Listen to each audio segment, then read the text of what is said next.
Hi friends, very good morning. ಇವತ್ತು ಕೂಡ ಜ್ಯೋತಿಷ್ಶಾಸ್ತ್ರಕ್ಕೆ ಸಂಬಂಧಪಟ್ಟಂಗೆ ಒಂದು ವಿಶೇಷವಾದ ಟಾಪಿಕ್ ಮೇಲೆ ಚರ್ಚೆ ಮಾಡೋಣ. ತುಂಬ ಸಾರಿ ನಮ್ಮ ಕನ್ಸಲ್ಟೇಷನ್ಸಲ್ಲಿ ಕ್ವಶನ್ಸ್ ಕೇಳ್ತಾ ಇರ್ತಾರೆ. ಸರ್, ಬೆಂಗಳೂರಲ್ಲಿ ಫ್ಲ್ಯಾಟ್ ತೊಗೊಂಡಿದ್ದೀನಿ, ಬೆಂಗಳೂರಲ್ಲಿ ಮನೆ ಕಟ್ಟಿದ್ದೀನಿ, ಮನೆ ಮಾಡಿದ್ದೀನಿ ಹೊಸದಾಗಿ. ತುಂಬ ಸಾಲ ಆಗಿಬಿಟ್ಟಿದೆ ಸರ್, ಹೆವಿ ಸಾಲ ಆಗಿಬಿಟ್ಟಿದೆ. ಏನು ಮಾಡ್ಬೇಕು ಸರ್? ನಾನೇನು ಮಾಡ್ಬೇಕು ಅದಕ್ಕೆ? ನಾವೇನು ಮಾಡ್ಬೇಕು ಅದಕ್ಕೆ? ಜ್ಯೋತಿಷಿಗಳು ಏನು ಮಾಡ್ಬೇಕು ಅದಕ್ಕೆ? ಹೇಳೋರು ಏನೇನೋ ಹೇಳ್ಬೋದು, ಪೂಜೆ ಗೀಜೆ ಆಗಿರುವಂಥ ಸಾಲದ ಮೇಲೆ ಇನ್ನೊಂದು 10-20 ಸಾವಿರ ಎಕ್ಸ್ಟ್ರಾ ಸಾಲ ಆಗ್ಬೋದು. ಬಟ್ ಜ್ಯೋತಿಷಿ ಮಾಡಬೇಕೇನು? ಮಿಸ್ಟೇಕ್ ನಿಮ್ದಲ್ವಾ? ಒಂದು ಸ್ವಂತ ಬುದ್ಧಿ ಯೂಸ್ ಮಾಡಿಲ್ಲ. ಬುದ್ಧಿ ಮುಂದೆ ಯಾವುದೇ ಜಾತಕ ಶೂನ್ಯ.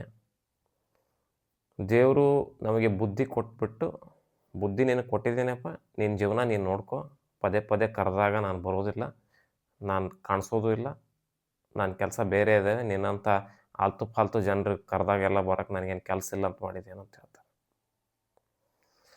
ಸೊ ಬುದ್ಧಿ ಈಸ್ ಮೋಸ್ಟ್ ಇಂಪಾರ್ಟೆಂಟ್ ಮನುಷ್ಯನಿಗೆ. ಗುರು, ಪೇಮೆಂಟ್ ಇರೋದೇ 50,000, 60-70 ಲಕ್ಷ ಲೋನ್ ಮಾಡಿಕೊಂಡು ಮನೆ ಕಟ್ಟವ್ರೆ. ಆಯಿತು, ಓಕೆ, ಏನು ಗೋರ್ಮೆಂಟ್ ಜಾಬಾ?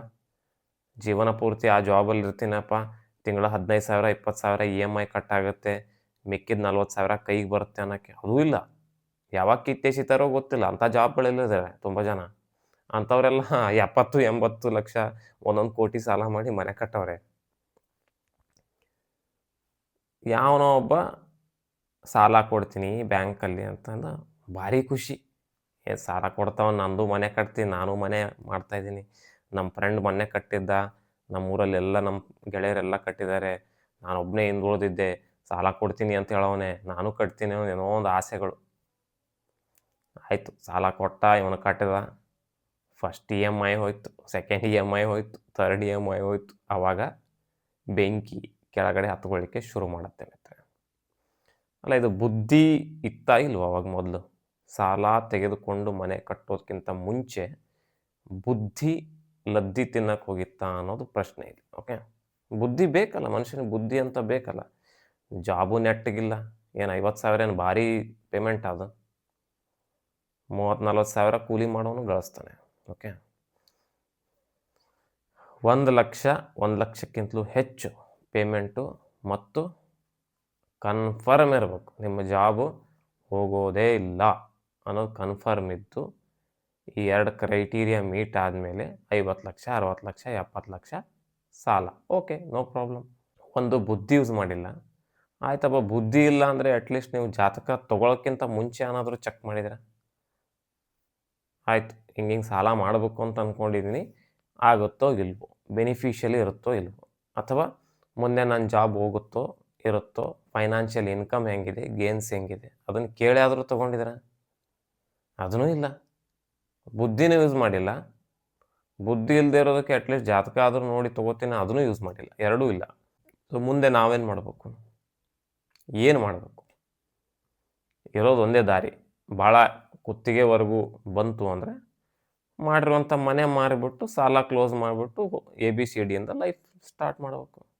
ಅದೇ ಮಾಡೋದು. ನಾನು ತುಂಬ ಜನರಿಗೆ ಇದೇ ಸಜೆಷನ್ನೇ ಕೊಡ್ತೇನೆ. ದಾರಿ ಇಲ್ಲ, ಸಾಲ ಆಗಿದೆ, ಬಡ್ಡಿಗೆ ಬಡ್ಡಿ ಬೆಳೀತಾ ಇದೆ, ನೆಮ್ಮದಿ ಇಲ್ಲ, ನಿದ್ದೆ ಬರ್ತಾ ಇಲ್ಲ. ಫಸ್ಟ್ ಇರೋ ಪ್ರಾಪರ್ಟಿನ ಮಾರಾಟ ಮಾಡಬೇಕು. ಮಾರಾಟ ಮಾಡಿ ಸಂಪೂರ್ಣ ಸಾಲ ಚುಕ್ತಾ ಮಾಡಬೇಕು. ಹಂಬಲ್ ಲೈಫ್ ಲೀಡ್ ಮಾಡಿ, ಯಾವಾಗ ಭಗವಂತ ಕೊಡ್ತಾನೆ ಆವಾಗೇ ಮಾಡಬೇಕು. ಓಕೆ, ಇದೇನು ಸಾಲ ಯಾವುದೂ ಇದು ಇಲ್ಲ, ಫಿಕ್ಸ್ಡ್ ಇಲ್ಲ, ಸ್ಟೇಬಲ್ ಇಲ್ಲ, ಅಂದರೂ ಮಾಡ್ತೀನಿ ಅನ್ನೋದು ಒಂದು ಪ್ರಕೃತಿ ವಿರುದ್ಧವಾಗಿ ಹೋಗಿ ಮಾಡುವಂಥ ಒಂದು ಕೆಲಸ.